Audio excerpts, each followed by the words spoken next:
to another episode of the Adrienne Ross Show. Or if it's your first time, welcome for the first time. This is where sports and culture connect. Well, I was blindsided. Yes, blindsided by Fansided.com. Fansided released its power rankings for this 2025 WNBA season, and I'm not in agreement with some of it. Let's go on over to Fansided.com. Every once in a while, I think back to my younger days when I watched Different Strokes. You remember Different Strokes? Arnold, Willis, Mr. Drummond. And every once in a while, Arnold would say, "What you talking about, Mr. D?" Or, "What you talking about, Willis?" Well, I look at this title for this article. WNBA power rankings show Caitlin Clark Fever still have a long way to go. And you're going to see where the Fever was ranked in these power rankings. And I got to go. Let's see. The author is Chelsea Light. That's how you pronounce the last name. I got to go. What you talking about, Chelsea Light? What you talking about, Chelsea? What you talking about, Fansided? What you talking about? All right. As the preseason approaches and rosters start to take shape, here is an early set of WNBA power rankings. So there are 13 teams in the rankings, but in the title, it mentions Caitlin Clark and the Fever. And contrary to what everyone has been saying about how the Fever won big time, A plus even, maybe in the offseason, in picking up pieces, releasing some pieces, positioning the team to truly compete and win. All the talk about the Fever, they're contending for a championship, all that. Fansided has a title that says WNBA power rankings show Caitlin Clark Fever still have a long way to go. Talk about going down your road by yourself. Well, let's take a look at these rankings and see where Caitlin Clark Fever were placed. And of course, the other teams that weren't important enough at at 1, 2, 3 or whatever to make it to the title. Number 1, New York Liberty. And of course, Liberty, defending champs. So I don't have a problem with the Fever being placed number 1, especially since they pretty much have the same team and they added Natasha Cloud. They don't have Courtney Vandersloot anymore, but they still have Brianna Stewart. We'll see how she does. She stunk up the court in Unrivaled, but 3-on-3 is not the same as full court 5-on-5 basketball. She did have a procedure on her knee, though, after Unrivaled. So we'll have to see. Jonquel Jones is going to be Jonquel Jones, which is good. Sabrina Ionescu's back. Now, Benijah Laney Hamilton, who knows when she's going to be back because she played Unrivaled. And so she was hurt, as were most people who played Unrivaled.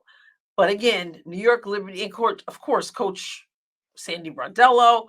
So Liberty number 1. Okay. Minnesota Lynx number 2 here. I'm going to go through these and then I'm going to tell you what I have picked.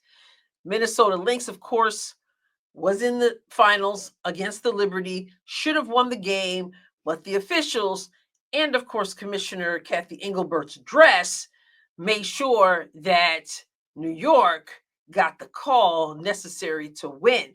And because of that, Nafisa Collier, who is arguably the best in the league, is going to be on a mission. We saw it in Unrivaled. There is a chip on her shoulder, and they're going to be, I think, a force to be reckoned with. But I'm not sure I'd put them at number 2, and I'll show you that shortly. Number 3, Las Vegas Aces. I don't agree with that. This says that the Aces missed their chance at a three-peat, but they're still a top-tier team. Of course, Kelsey Plum is not there anymore. Jewel Lloyd is, and it's going to be interesting to see how Jewel Lloyd gets together with Asia Wilson because Jewel Lloyd likes to take shots. Asia Wilson, we know, we've been told a million times, she's the best player who's ever breathed the breath. So it's going to be interesting how that meshes. Seems like there's drama in Las Vegas, Coach Becky Hammond and the lawsuit. I don't know where all that is, but I'm not feeling so confident. I certainly wouldn't put them at number 3. Then we have Phoenix Mercury, which will be without Diana Taurasi. First time in more than 2 decades. Diana Taurasi, 42, I believe she is. Well, I say more than 2 decades. I guess it was 20 years in the league. 42 years old, has retired, and Brittany Griner is not there either. She's gone to Atlanta. Now, Mercury did pick up Alyssa Thomas, Satu Sabali, who is out a lot. Hopefully, that's not the case. She's not injured. I was not impressed with her in Unrivaled. And again, I know it's 3-on-3, but a shot is a shot, I guess. And I wasn't really impressed. But we'll see. I mean, Satu was sought after, and I thought she would be a good fit for the Fever. But then she started talking about facilities more than she started talking about winning. And she just didn't do so well on Rival. So I was not impressed. So Kalia Copper will still be there. Number 4 for Mercury. I have them lower. We have Seattle Storm. Now, remember, Seattle Storm no longer has Jewel Lloyd, who's over at the Aces. But there was some mess going on with the coach there with Jewel Lloyd. I'm talking about Noelle Quinn, of course. And they have Gabby Williams here. They've got Lexi Brown. They have Alicia Clark as the Magbagor. Okay, here's the big thing, though. They drafted Dominique Malunga, number 2, from France, 6'6", and very likable, by the way. And some might say she should have been number 1 in the draft over Paige Beckers, but nobody was going to backtrack on that one. Anyway, Seattle here. And of course, how do I forget Nneka Ogwumike and Skylar Diggins-Smith? Now, Indiana Fever, number 6. I think this is bogus. Number 6. Indiana Fever ended up in 6th place last year. And with all the additions, with all the upgrades, y'all got the Fever at number 6 in your power rankings? Come on now, be for real. Not only does the Fever have the big 3 back in Caitlin Clark, Kelsey Mitchell, and Aaliyah Boston, they also have core player. I say core, not in the WNBA way of using core, as in chord, but in an integral part of the team, and that's Lexi Hall. They have the additions. My goodness, we could go on and on about Sophie Cunningham and Natasha Howard and who am I missing? Dewana Bonner, and of course Damaris Dantas back, etc. But remember, Stephanie White, coach of coaches. This 6 is ridiculous. They finished 6 last year, and everybody says they can be contending for a championship. Y'all got them at 6. Y'all should be ashamed of yourself. Number 7, Atlanta. Atlanta has a new coach, Carl Smesco, and Brittany Griner is now over in Atlanta. So this is number 7 here. Number 8, Dallas Wings. Of course, Dallas had the first pick, picked Paige Beckers. And then you've got Arike Agumbawale. I am interested to see how Paige and Arike hook up on the court. But then you also have Dejanay Carrington, who, of course, is known for her defense. I'm not impressed with her offense, but defensively, you got Dejanay. I find interesting that whenever anybody mentions the Dallas Wings, I don't hear people talking about Nalissa Smith. And that's another thing. What's that going to be like? That drama? Whew, that might be interesting. Okay, number 9, Los Angeles Sparks. And Cameron Brink should be back this season, it says. I don't know if she's going to be back or not. Love for her to be well and ready to rock and roll. I guess we'll see. Rakia Jackson, whom I think will be stronger this year than she was last year. And Kelsey Plum is now there. So I think that's going to be an interesting team to watch. And let's not forget Derica Hamby, who is so strong and physical and not backing down to anybody. Number 10, Chicago Sky. Year 2, Angel Reese and Camila Cardoso. I don't know what that's going to look like with Tyler Marsh. We knew what it looked like with Teresa Weatherspoon. Angel is shooting a whole lot of outside shots. Are they doing some different thing and moving her out there? One would think so, because we're not seeing her work on her layups since Lisa Leslie worked with her. They have Courtney Vandersloot back. And the Sky traded for Ariel Atkins to add some experience as well. Chicago Sky, number 10 out of 13, not so good. Number 11, Washington Mystics. It's rebuilding time, this says. Shakira Austin, Aaliyah Edwards, who was kicking serious tail in the one-on-one tournament in Unrivaled, but, she had to come up against Nafisa Collier, whom I said, fade away, fee. And then we have Sonia Citron, Kiki Irfan, and Georgia Moore from the draft. That should be interesting to see how this meshes. Number 12, Connecticut Sun. And what I find kind of funny, not for Marina, but for me looking in, is that all this whole big old paragraph right here, and there's only one name mentioned in this whole thing, and that's the only name that anybody really remembers from last year, and that's Marina Mabrey, who asked to be traded from Chicago. Who can blame her? To go to Connecticut, and she gets to Connecticut, and everybody leaves. And now she wants to leave. And the team said, no, we want to, you come, you stay, and you do something. So she will either be a part of this number 12 losing team, or she will step up and do what Marina is capable of doing and scoring in basketball, and maybe we'll be surprised. Okay, number 13, Golden State Valkyries. The WNBA's newest team gets the final spot, and we know that Kate Martin went to the Valkyries, and so she gets an opportunity to shine, hopefully. Let me go back here because I thought this was interesting. Chicago didn't mention Angel and Camilla and some other players, but did not mention Haley Van Lith. That's interesting. So here we are back at the title. WNBA Power Rankings show Caitlin Clark Fever still have a long way to go. I think you have a long way to go in terms of recognizing what the Fever team did in the offseason. So the Fever will overperform, in my opinion, looking at this number 6 placement. And now that you have seen Fansided's power rankings, I'm going to give you mine. I have the Liberty at number 1. And like I said, returning champs, didn't lose too many players. Okay, I get it. Liberty 1. I moved the Fever to number 2. I did have Minnesota there first because Minnesota was in the finals. But what I see from this Fever team, I think the Fever can be number 2. And of course, that's on paper. They got to bring it on the court. But I'm gonna go with the Fever for 2, and then Minnesota with number 3. Number 4, Aces. Okay, I'll put them there.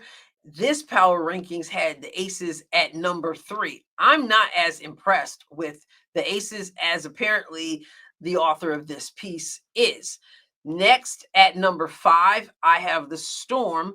And again, with the Storm, you just picked up Dominique Malonga, and that's going to be really interesting to watch. So I'm going with that. And of course, NECA is there, and I'm fine with them at number 5.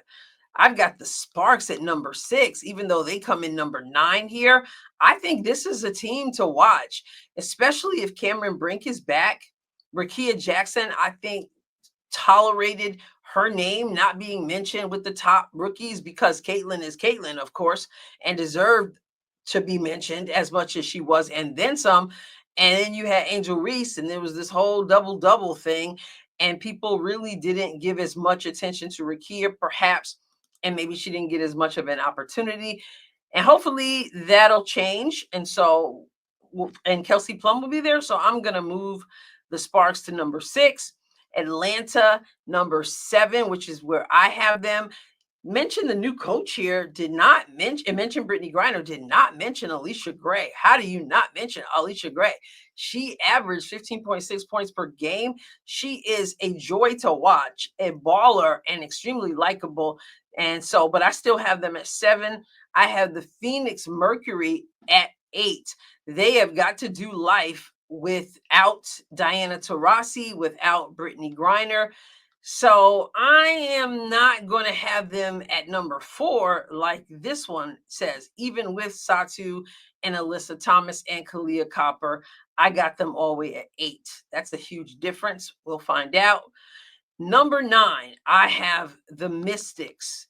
The Mystics is the Mystics had placed number 11 on this list, but I think it's going to be interesting with see how Leah Edwards does. I saw a lot in her, like I said, in Unrivaled, but also picking up Kiki and Sonia and Georgia or Sonia. I don't know if she says Sonia, but I'll just say Citron.